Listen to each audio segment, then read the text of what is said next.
Hi friends, आप लोग कैसे हैं। एक बार आप सभी का फिर से हार्दिक स्वागत है। हम पढ़ रहे थे बर्डवाल की पुस्तक झारखंड पीजीटी के पाठ्यक्रम में लगा हुआ सामान्य पेपर, जिसको हम झारखंड स्पेशल के अंतर्गत कवर कर रहे थे। उसी में आज पढ़ेंगे अध्याय 4, जो है झारखंड की भौगोलिक संरचना।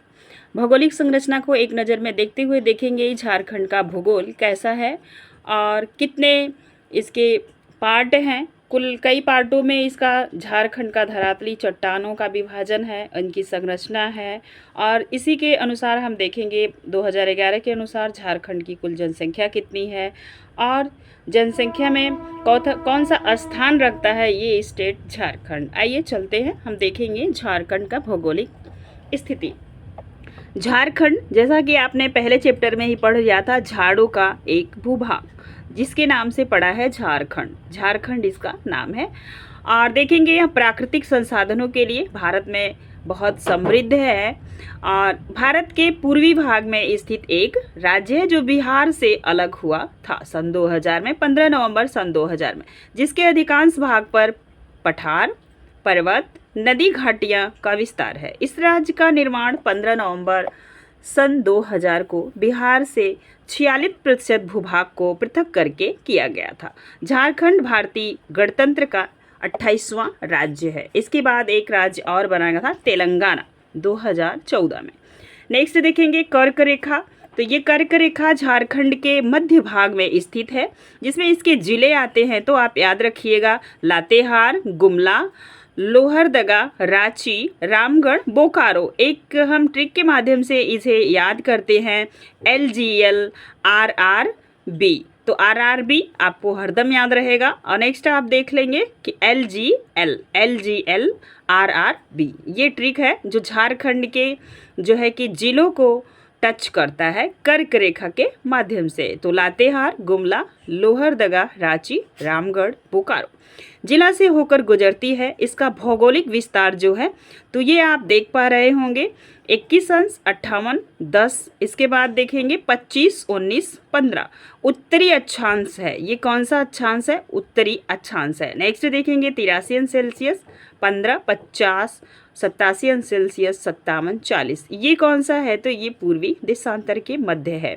इसकी आकृति आपसे पूछा जा सकता है, तो ज्यामितीय कैसी है? ज्यामितीय है। आकृति ज्यामितीय दृष्टि से लगभग चतुर्भुज है। कैसा है? चतुर्भुज के समान है। झारखंड का क्षेत्रफल देखेंगे तो 79,714 वर्ग किलोमीटर है, जो भारत के कुल क्षेत्रफल का 2.42% है। यह प्रश्न कई बार पूछा गया है, तो आप याद रखेंगे। क्षेत्रफल की दृष्टि से झारखंड का भारत में 16वां स्थान है। तो उसका कौन सा स्थान है? 16वां स्थान है। झारखंड का विस्तार उत्तर से दक्षिण दिशा में 380 किमी जिसकी लंबाई है, और पश्चिम से पूर्व दिशा में 463 किमी जो इसकी चौड़ाई है। यह एक स्थलबद्ध राज्य है। ध्यान रखिएगा, झारखंड का कोई सीमा समुद्र तल से टच नहीं करता है, ये स्थल से टच करता है।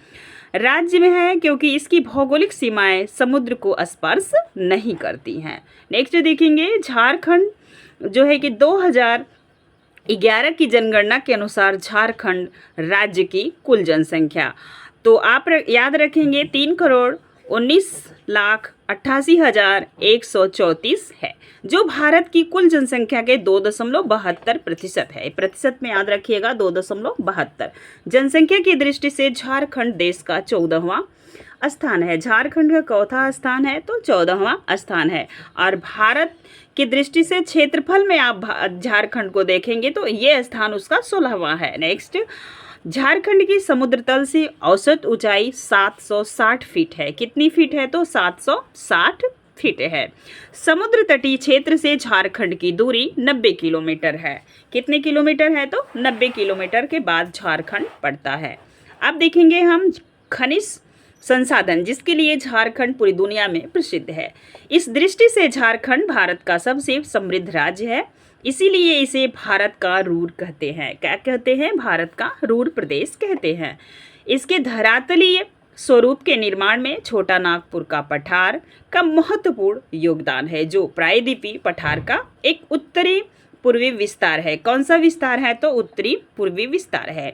झारखंड की भूगर्भिक संरचना देखेंगे, मतलब जमीन के अंदर वाला गर्भ, उसका अंदर का नेचर कैसा है, आइए उसे देखते हैं। किसी स्थान की भू आकृति, उसकी भूगर्भिक संरचना, उसकी निर्माण की प्रक्रिया और विकास की विभिन्न अवस्थाओं का परिणाम होता है। क्या होता है? कैसे वो उसकी आकृति बनाई गई, भूगर्भ उसका कैसा है, उसके नीचे क्या है, कितनी चीज़ें हैं, ये सारी चीज़ हम देखेंगे। झारखंड की भूगर्भिक संरचना में आर्कीय कल्प से लेकर चतुर्थ कल्प तक की चट्टानें पाई जाती हैं। तो आप याद रखेंगे, आर्कीय कल्प से लेकर चतुर्थ कल्प की चट्टानें यहाँ पे पाई जाती है झारखंड में। नेक्स्ट, छोटा नागपुर पठार का अधिकांश क्षेत्र झारखंड में स्थित है, जिसका निर्माण आर्कियन काल में हुआ था। तो ये आप याद रखेंगे, इतिहास का विषय है, इसे आप ध्यान रखिएगा। किस काल में हुआ? तो आर्कियन काल में हुआ। यह पठार संरचनात्मक दृष्टि से अत्यंत प्राचीन है। क्या है? अत्यंत प्राचीन है। झारखंड का जलोढ़ मैदान भूगर्भिक संरचना की दृष्टि से नवीन संरचना वाला क्षेत्र है। कैसा क्षेत्र है? तो नवीन संरचना वाला क्षेत्र है, कुछ ना कुछ उसमें नया होता रहता है। जबकि आर्कियन समूह की चट्टानें प्राचीनतम है। तो ये दोनों डिफरेंस आप याद रखेंगे। भूगर्भिक संरचना की दृष्टि से झारखंड की धरातलीय चट्टानों को 5 भागों में विभाजित किया गया है। तो ये प्रश्न आपसे बनेगा, कितने भागों में विभाजित किया गया है? तो 5। झारखंड की धरातलीय चट्टानों का विभाजन हुआ है, ये 5 देख लेंगे आप। आर्कीय चट्टान, धारवाड़ चट्टान, विंध्य चट्टान, क्योंकि ये विंध्य पर्वत जो है ये टच करता है झारखंड से, तो गोंडवाना क्रम की चट्टान और क्वार्टनरी चट्टानें, ये 5 प्रकार की चट्टानें हैं जिसको हम आगे से विस्तार में पढ़ेंगे। आइए देखते हैं झारखंड का एक छोटा सा मैप और कौन कौन से चट्टान कैसे कैसे बने हैं। तो इस मैप को थोड़ा सा आप अपनी डायरी में, नोटपैड में बना लीजिएगा। आइए, संरचना है भूगर्भिक, मतलब अंदर की जो संरचना है झारखंड की, उसे आप देखने का कार्य कीजिए। ये है आपके झारखंड का पूरा मैप है, और मैप के माध्यम से ये है आपका जो है कि किस तरीके की किस क्षेत्र में, क्योंकि आप झारखंड के मैप को बहुत अच्छे से समझ चुके होंगे, मैंने पहले वीडियो में बहुत अच्छे से आपको समझाया था। अब आप देखिएगा कि किस बेल्ट में क्या पाया जाता है। ये है आर्कियन, ग्रेनाइट तथा नीस। नीस कहाँ पाया जाता है? तो आप इनसे समझ सकते हैं, इसका बहुत बड़ा भूभाग नीस और ग्रेनाइट से निर्मित है। नेक्स्ट देखेंगे धारवाड़ क्रम। तो ये धारवाड़ क्रम जो आप देख पा रहे होंगे, तो ये है ऊपर का बेल्ट जो बिहार से टच करता है, फिर इधर आप आएंगे उड़ीसा के साइड, और दक्षिण में ये सारे चीज़ धारवाड़ का क्रम है। आर्कियन लावा तथा बेसिक आग्नेय चट्टानें कहाँ कहाँ पाई जाती हैं, तो आप इनका थोड़ा थोड़ा पार्ट देख पा रहे होंगे जो आपके मैप में इंडिकेट किया गया है। नेक्स्ट देखेंगे गोंडवाना क्रम। गोंडवाना का क्रम आप देख पा रहे होंगे, और बीच बीच में लगभग झारखंड के काफी क्षेत्र को ये कवर किया है। उच्च स्तर का लेटेराइट यहाँ देख पा रहे होंगे आप, इस बेल्ट में पाया जा रहा है। नेक्स्ट देखेंगे आप निम्न स्तर का लेटेराइट। तो निम्न स्तर का जो मतलब एक तो उच्च लेवल का होगा, दूसरा निम्न लेवल का होगा, उसका भी आप देख पा रहे होंगे मैप के माध्यम से, आप समझेंगे। तो विंध्य का क्रम इधर पे है, जो आपका टच कर रहा है पलामू के क्षेत्र में, जो आपके उत्तर प्रदेश से टच करता है, इसका जिला पलामू। नेक्स्ट देखेंगे निम्न स्तर के लेटेराइट। तो निम्न स्तर का लेटेराइट का जो क्षेत्र है वो बहुत ही थोड़ा है, तो आप देख लीजिए यहाँ पे नक्शे में, आप बहुत अच्छे से समझ पाएंगे। राजमहल ट्रेप, तो ये राजमहल का ट्रेप भी है, तो ये इसका भी पार्ट आपको सीधे सीधे दिखाई दे रहा है। और एक है नवीन जमाव जलोढ़। जो नवीन मतलब कि जब नदियाँ जो है कि लेके चलती हैं विक्षेपों को, तो वो क्या करती हैं, हर जगह थोड़ा थोड़ा नवीन कर देती हैं मिट्टी को, जिसे आप आगे देख पाएंगे कि जो है कि मिट्टी 2 प्रकार की हो जाती है, एक तो रूर हो जाती है, और एक जो है कि नवीन में आप देख पाएंगे ना, तो उस क्षेत्र में जहाँ पे एक रूर हो जाएगी और एक जाके हर बार जो है कि बहाव के काट के लेके चली जाती है, तो ये क्षेत्र आप देख पा रहे होंगे। तो नेक्स्ट आप देखेंगे आर्कीय समूह, जिसे आपने 5 भागों में पढ़ा था, अब एक एक को आप देखने का प्रयास कीजिए। तो आर्कियन का शाब्दिक अर्थ होता है सर्वाधिक प्राचीन। यह समूह की चट्टानें प्रायद्वीपीय भारत के 2/3 क्षेत्र में विस्तृत हैं। झारखंड के अधिकांश धरातल का निर्माण इन्हीं चट्टानों से हुआ है। इन चट्टानों में ग्रेनाइट, चारकोनाइट, शिस्ट, संगमरमर फाइलाइट तथा नीस आदि प्रमुख झारखंड के लगभग 90% भाग पे आर्कियन चट्टानों का विस्तार है। तो जिसे आपने पहले ऊपर ही पढ़ लिया था, आर्कियन, ग्रेनाइट तथा नीस। अब देखेंगे आर्कियन शिलाओं का निर्माण निम्न प्रकार से हुआ है। कैसे हुआ है उसको आप देखिए। तो आर्कियन जो है शिलाओं का निर्माण जो हुआ है वो किस किस से हुआ है, तो आप देखिए। आप पहले देखेंगे तो ये द्रवित पदार्थ लावा मैग्मा है, जो है कि शीतलता है। नेक्स्ट सुदृढ़ीकरण है, धनी भवन है द्वारा निर्मित होता है। दूसरा आद्य सागरों में संग्रहित तथा अवसादी शिलाओं के रूप में जिसका तापीय तथा प्रादेशिक रूपांतरण हुआ है। मैग्मा अथवा लावा के अंतर्भेदन या उद्भेदन के स्थानांतरण के फलस्वरूप शिस्ट एवं नीस जैसी शिलाओं का निर्माण हुआ है, पत्थरों का निर्माण हुआ। शिला मतलब पत्थर होता है। अब आप देखिएगा आगे। अब हम देखेंगे आर्की चट्टानों का रूपांतरण कैसे होता है। आर्की चट्टानों का रूपांतरण इतना अधिक हुआ है कि इनकी मूल विशेषताएं लगभग समाप्त हो चुकी हैं। ये चट्टानें जीवहीन एवं जीवाश्म रहित होती हैं। इससे प्रमाणित होता है कि इनके विकास के समय पृथ्वी पर जीवन का कोई अस्तित्व नहीं था। तो आप ये भी समझ पा रहे होंगे क्योंकि ये सबसे प्राचीन होती हैं, तो इसलिए यहाँ पे बताया जा रहा है अस्तित्व नहीं था। ये वित्तलीय अंतर्भेदी चट्टानें हैं, अत्यधिक है। कैसी चट्टानें अत्यधिक हैं, तो ये वित्तलीय अंतर्भेदी चट्टानें हैं। विकृति हैं, इसमें क्या है, विकृतियां हैं, क्योंकि ये भ्रंशित एवं सल्कित अवस्था में है। कैसी हैं, भ्रंश और सल्कित अवस्था में है। दूसरा देखेंगे रूपांतरण के कारण ग्रेनाइट नीस में परिवर्तन हो जाता है, जिसे बंगाल गुंबद तथा छोटा नागपुर नीस कहते हैं। इसकी संरचना सल्कित तथा पट्टी के रूप में पाई जाती है। इसके लिए इन्हें पैतृक चट्टानें अथवा प्राथमिक चट्टानें भी कहा जाता है। इसका विस्तार रांची, हजारीबाग, गुमला तथा सिंहभूम आदि जिला में हुआ है। तो ये आपका जो उड़ीसा का क्षेत्र जितने जिले सटते हैं इन्हीं में हुआ है। रांची जो झारखंड की राजधानी है, हजारीबाग, गुमला और सिंहभूम। आर्थिक दृष्टिकोण से चट्टानों का अधिक महत्व होता है क्योंकि ये इनमें जो है कि बहुत सारी आय के स्रोत होते हैं। ये चट्टानें महंगी भी बिकती हैं मार्केट में, तो ये जो है कि इस क्षेत्र के लिए बहुत ही अच्छी बात है। तो आर्थिक दृष्टिकोण से इन चट्टानों का अधिक महत्व होता है क्योंकि इनमें लोहा, तांबा, मैग्नीज तथा अभ्रक आदि निक्षेप पाए जाते हैं। अब हम देखेंगे धारवाड़ की चट्टानें। कौन सी चट्टानें, तो धारवाड़ की चट्टानें। तो ये हैं धारवाड़ की चट्टानों का निर्माण आर्कीय नीस और शिष्ट शैलों के अनाच्छादन और अपरदन से प्राप्त अवसादों के द्वारा हुआ है। तो सर्वप्रथम धारवाड़ शिलाओं की खोज कर्नाटक के धारवाड़ जिले में की गई थी। तो कहाँ से की गई है, तो ये प्रश्न आपसे बनेगा, तो याद रखिएगा जिले में की गई थी। इसी आधार पर इसका नामकरण किया गया है। तो धारवाड़ शिलाओं का जो खोज किया था वो कर्नाटक के धारवाड़ जिले में की गई थी, इसीलिए इसका नामकरण भी उस जिले के अंतर्गत रखा गया है ताकि आप समझ सकें। धारवाड़ क्रम की चट्टानों में स्लेट, शिस्ट, नीस, ग्रेनाइट, फाइलाइट, क्वार्टरजाइट आदि खनिज तत्वों की प्रधानता होती है।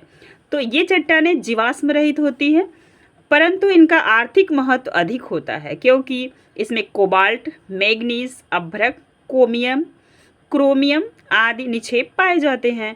तो धारवाड़ में अब नेक्स्ट पॉइंट देखेंगे, झारखंड में धारवाड़ क्रम की चट्टानों का विस्तार। तो कैसे इसका विस्तार हुआ है, यहाँ से प्रश्न बनेगा।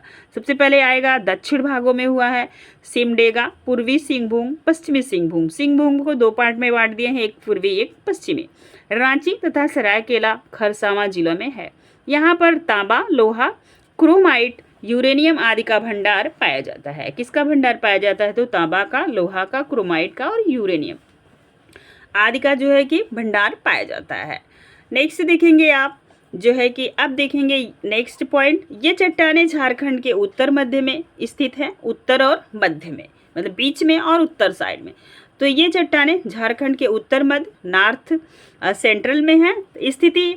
इसकी स्थिति किधर किधर है, तो हजारीबाग, चतरा, कोडरमा, गिरिडीह आदि जिलों के उत्तरी भाग तथा बिहार से जमुई और मुंगेर जिला तक विस्तृत है, जिसमें विश्व प्रसिद्ध अभ्रक की पेटी अवस्थित है। अब देखेंगे विंध्य की चट्टानें। तो ये इनका निर्माण प्री कैम्ब्रियन युग में हुआ था।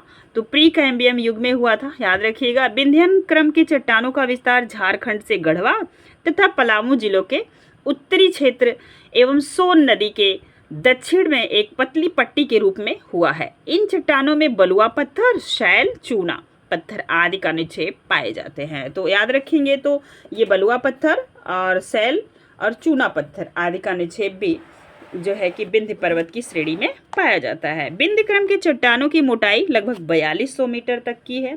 इनका नामकरण विंध्य पर्वत श्रृंखला के नाम पर विंध्यन रखा गया। आप देखेंगे गोंडवाना की चट्टानें।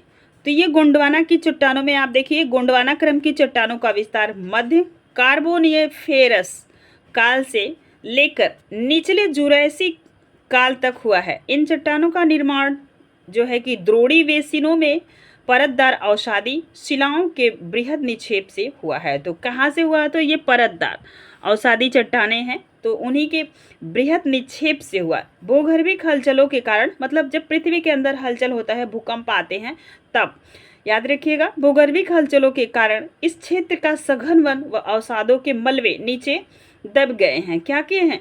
तो जब ये भूगर्भिक हलचल हुआ तो ये जो पेड़ पौधे सारे थे, सघन वन था, क्योंकि ये झारखंड झाड़ प्रदेश है, याद रखिएगा, ये सारे वन क्या हुए, नीचे की तरफ दब गए और अवसाद और मलबा ऊपर आ गया। तो इससे क्या बना? अवसादीकरण के फलस्वरूप कालांतर में कोयले का निर्माण हुआ। तो आप याद रखिएगा कैसे कोयला बना, तो इसी के माध्यम से कोयला बना। इन चट्टानों का अध्ययन सर्वप्रथम मध्य प्रदेश दक्षिण पूर्व के गोंड राज्य में किया गया था। इसी आधार पर इन चट्टानों का नाम गोंडवाना रखा गया। तो आप ये भी रखेंगे कि गोंडवाना नाम कहाँ से आया? तो ये मध्य प्रदेश से आया और मध्य प्रदेश के गोंड राज्य से। झारखंड में गोंडवाना क्रम की चट्टानों को दो भागों में विभाजित किया गया है। पहला है निचला गोंडवाना क्रम, दूसरा है ऊपरी गोंडवाना क्रम। निचले में क्या क्या आएगा? दामोदा उपक्रम, पंचेत उपक्रम, और ऊपरी गोंडवाना क्रम में आएगा राजमहल उपक्रम। क्या आएगा? राजमहल उपक्रम। अब देखेंगे निचला गोंडवाना क्रम। तो ये निचला गोंडवाना क्रम है, ये है निचला गोंडवाना क्रम के अंतर्गत दामोदा उपक्रम। यह गोंडवाना क्रम का सबसे महत्वपूर्ण उपक्रम है। इसके 3 उपक्रम रानीगंज, लोहास्म, बंजर संसस्तर तथा बराकर है। झारखंड और पश्चिम बंगाल का अधिकांश कोयला बराकर उपक्रम से प्राप्त होता है। अब आपको ये प्रश्न परेशान कर सकता है कि झारखंड का जो है कि पराक्रम उपक्रम से जो कोयला पाया जाता है वो पश्चिम बंगाल से पाया जाता है। कहाँ से? तो ये बराकर है। झारखंड और पश्चिम बंगाल का अधिकांश कोयला बराकर उपक्रम से प्राप्त किया जाता है। इस उपक्रम में 24 परतें हैं, तो ये भी आपको फैक्ट है, याद रखिएगा। तथा प्रत्येक परत की मोटाई लगभग 1.22 मीटर तक होती है। इसका विस्तार झारखंड के धनबाद, तो ये देखेंगे झारखंड के धनबाद, गिरिडीह, हजारीबाग, पलामू, बोकारो, रामगढ़, लातेहार जिलों एवं पश्चिम बंगाल के पुरुलिया, बंकुर आदि जिलों में होता है। तो कि कहाँ कहाँ होता है इसे भी आप याद रखिएगा। तो आगे चलते हैं, हम और देखने का कार्य करेंगे। अब देखेंगे आप जो है कि पंचेत उपक्रम, इसका नामकरण रानीगंज पश्चिम बंगाल के दक्षिण में स्थित पंचेत पहाड़ी के नाम पर किया गया। किस पहाड़ी के नाम पे किया गया? तो रानीगंज के। ठीक है, आगे देखिएगा, यह गोंडवाना क्रम का सबसे नवीनतम उपक्रम है। इस कोयला क्षेत्र का विस्तार झारखंड के धनबाद, कहाँ से हुआ? झारखंड के धनबाद तथा बोकारो जिलों में हुआ। अब देखिएगा ऊपरी गोंडवाना क्रम। ऊपरी गोंडवाना क्रम की चट्टानों के अंतर्गत राजमहल उपक्रम का विकास बराकर अवस्था के ऊपर हुआ। कहाँ हुआ? तो बराकर अवस्था के ऊपर हुआ। देखिएगा, तो ऊपर हुआ। राजमहल संस्तर की मोटाई लगभग 600 मीटर है, जिसका निर्माण बेसाल्ट एवं डोलेराइट चट्टानों से हुआ। इसमें सिलिका, चीका, बलुआ पत्थर आदि के भी निक्षेप पाए जाते हैं। इनकी परत मध्य परतदार अवसादी चट्टानों के निक्षेप पाए जाते हैं, जिसमें कोयला के निक्षेप प्राप्त होते हैं। और नेक्स्ट पॉइंट देखेंगे, ऊपरी गोंडवाना क्रम का विस्तार झारखंड में साहेबगंज, गोड्डा, पांकुड़, देवघर जिलों तक एक चौड़ी पट्टी के रूप में पाया जाता है। गोंडवाना क्रम की चट्टानों में कार्बनिक पदार्थों, पौधे, फर्न, साइकाड एवं मछली आदि के अवशेष पाए जाते हैं। क्या होते हैं? आदि के अवशेष पाए जाते हैं। इन शिलाओं का आर्थिक महत्व अधिक है, क्योंकि भारत का 98% से अधिक कोयला भंडार गोंडवाना क्रम की चट्टानों में पाया जाता है। तो बहुत सारा है, मतलब अब 98% तो बहुत ही होता है ना, तो ध्यान दीजिए। कोयला भंडार की दृष्टि से दामोदा उपक्रम का विशेष महत्व है। इनकी परतों से प्राप्त बालू के पत्थर का प्रयोग गृह कार्य के लिए, गृह कार्य निर्माण में किया जाता है। तो आप क्या रखेंगे, दामों का जो उपक्रम का जो बालू का पत्थर होता है, इसे क्या करते हैं, घर को बनाते हैं। आपने देखा भी होगा, कोयले की परतों के नीचे अग्निसह